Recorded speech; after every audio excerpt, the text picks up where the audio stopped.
Good morning and welcome. Many people have asked me about how to play the guitar, so I've put together a short video that will help you to learn how to play the guitar.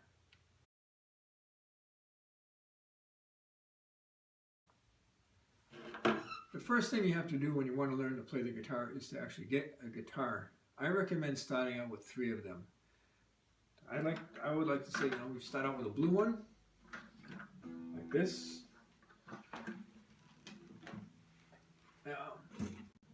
A wood-colored one is good. A lot of people like to have a wood-colored guitar. This is a good wood-colored guitar right here. And, of course, a sunburst guitar. Sunburst was invented by the ancient Aztecs. It's a standard color for guitars. I think you'd like it. That's one you should have. You don't have to start with 3. You could start with 1. You could start with 5. Eventually you're going to have maybe 6 or 7. It's important to have as many as you can fit in your house because you never know when you're going to need one.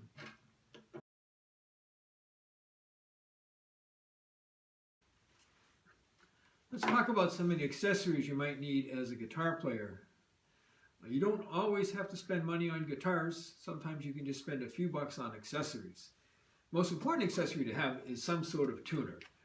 A lot of people prefer the traditional tuning fork. This is what they used in the old days.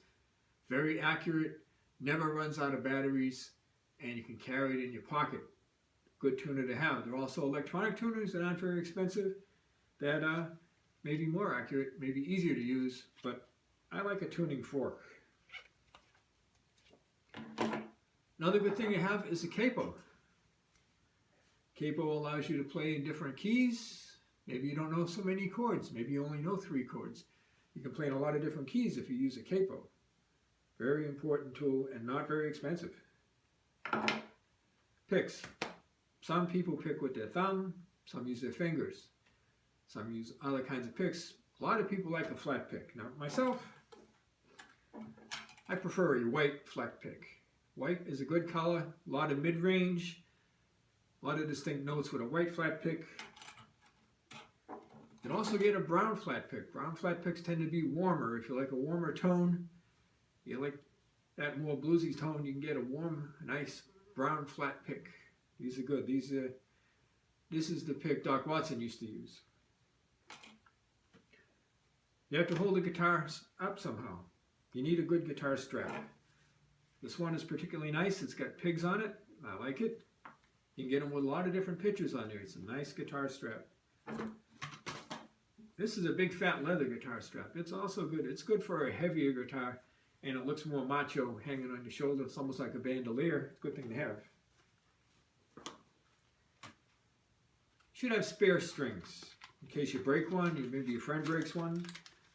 You can carry a packet of spare strings. I like to change the strings in the guitar maybe once every 2 or 3 years to avoid tetanus. That's important.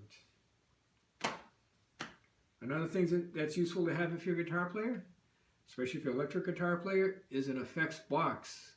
You could use effects to cover up poor playing. You can make it sound fancier. A lot of people like to have a good effects box. I particularly like this one here because it's blue. It's also good if you're a guitar player to have dark glasses. People wear dark glasses when they play the guitar. It's important. It helps people to recognize that you're a guitar player. The bigger and the darker, the better. I would recommend these, or if you can afford it, actual Ray-Ban sunglasses. I don't know about that. These were $11 online though. They're pretty cool. Cup holders. You need a cup holder. A lot of guitar players like to have something to drink nearby, soda or water or whatever you have. Cup holder is important. You should get a good cup holder. They're not very expensive. They hang right on the mic stand. We won't talk about mic stands and things like that, but we get yourself a nice cup holder. Now, when you're not playing your guitar, people might want to just sit and admire your guitar. So get yourself a good guitar stand so that people can see the guitar and admire it. And last but not least, a lot of times an audience will yell for more cowbell. Get yourself a cowbell. That's important.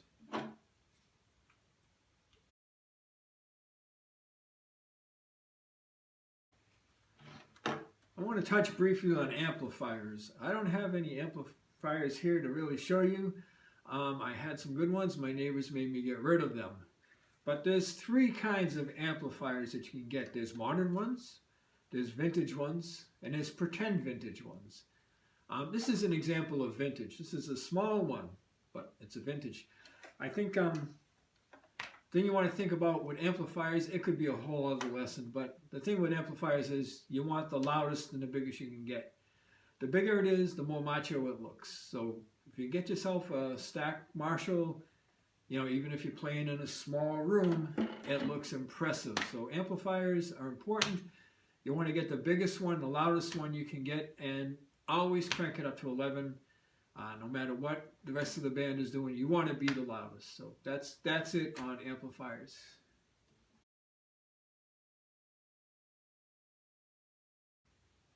I'd like to address the best way to hold the guitar. Now, how you hold the guitar is dependent on what kind of music you want to play. So, for example, you might want to play heavy metal or punk music, in which case you have to hold the guitar as low as possible, maybe even lower than this. You do run the risk of carpal tunnel syndrome, so I recommend being very careful with this method. But if you want to play the kind of music, you got to have the look. So this is what you want to do.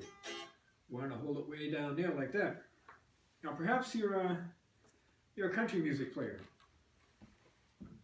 For country music, it's important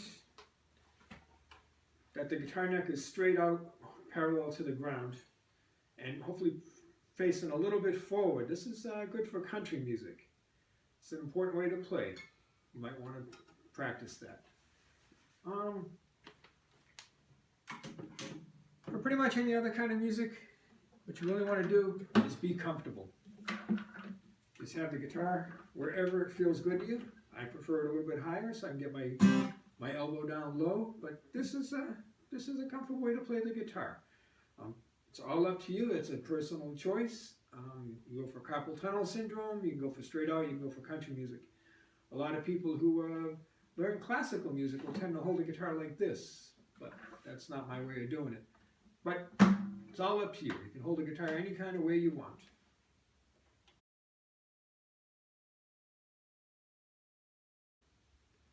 Something else I'm going to address briefly is making the guitar play a face. I can't demo it here so much.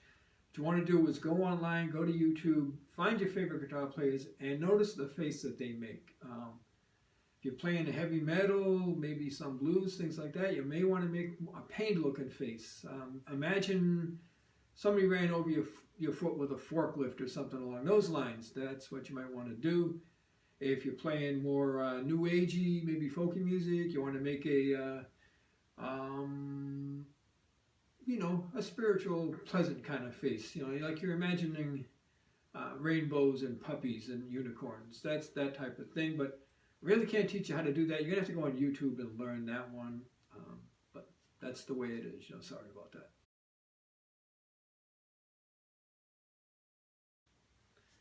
Okay, another important thing I want to address about learning to be a guitar player is arguing about who is the best. It's done a lot on the internet. You can go on the internet, you can find people arguing about who's the best. You can study on how they perform the argument. But it's important that if you're together with other guitar players, you need to know how to argue about who is the best. For instance, your friend may say, Jeff Beck is the best. Well, okay, you may think Jeff Beck is the best too, but it's important that you argue about that. So you have to turn around and say, I don't know, man. I think Eric Clapton is better than Jeff Beck. And then you throw out a few examples, and he throws out a few examples. And then maybe a third person will come along and might argue that John McLaughlin is the best. You've got to be prepared to make these kind of arguments. It goes through all kinds of genres. Some people might argue that Mississippi John Hurt is the best in the country blues genre. But somebody else might come along and argue that Robert Johnson is the best. It doesn't matter who you think is the best. It's just important that you take a contrary stand to whoever else is in the area. Otherwise, it's not a good argument. So that's an important thing to address too, arguing about who is the best.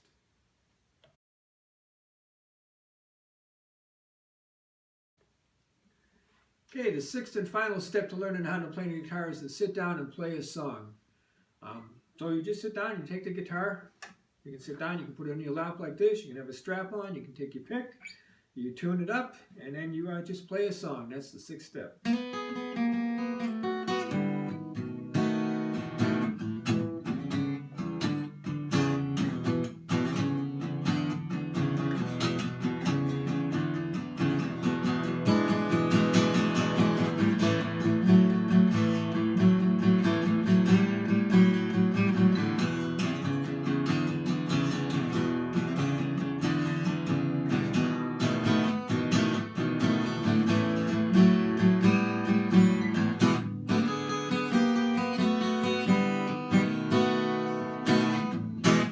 Well, there you have it. That's 6 easy steps in learning to play the guitar. Enjoy it. The guitar is a fun instrument to learn how to play, and I know you'll like it. Thank you, and good day.